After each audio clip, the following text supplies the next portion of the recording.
betul pada tanggal 23 Januari hari Kamis ya.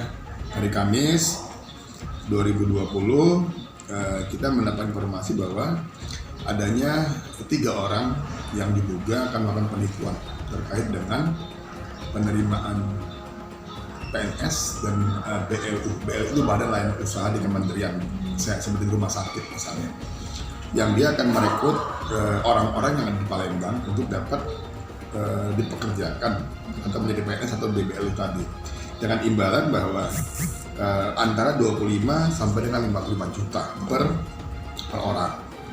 Di mana setelah kita dapat informasi bahwa dia sudah merencanakan akan mengumpulkan orang-orang yang akan direkrut di salah satu tempat, yaitu di daerah Balai Resto, di daerah Jakabaring.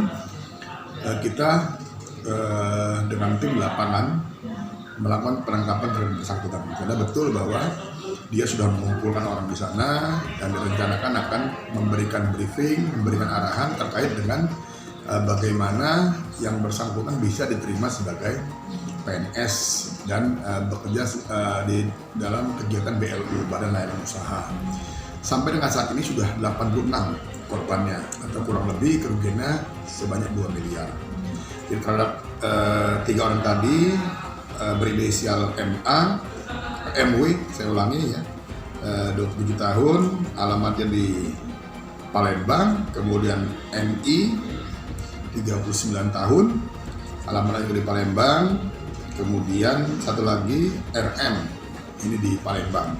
Masyarakat khususnya, manakala ada yang merasa kemarin-kemarin pernah dijanjikan untuk menjadi PNS, kemudian juga menjadi karyawan BLU di Kementerian Kesehatan, mungkin bisa meng-cross-check ke Polda Sumsel apakah yang bersangkutan juga termasuk korban daripada yang 3 tersangka yang sudah kita amankan tadi.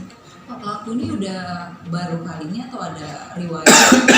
Oh, dari keterangan yang bersangkutan baru sekali ini yang bersangkutan. Tapi kita kan tidak langsung percaya begitu saja, makanya kita akan mencoba, kita tracing jejak rekod dia, apakah memang baru sekali ini atau mungkin ada yang lain yang juga dia pernah lakukan. Ini mengenai ketiga tersangka tersebut, Pak, apakah punya jabatan khusus atau nggak ada jabatan? Dia tidak punya misalnya sebagai kabak di mana gitu, nggak ada. Dia hanya orang biasa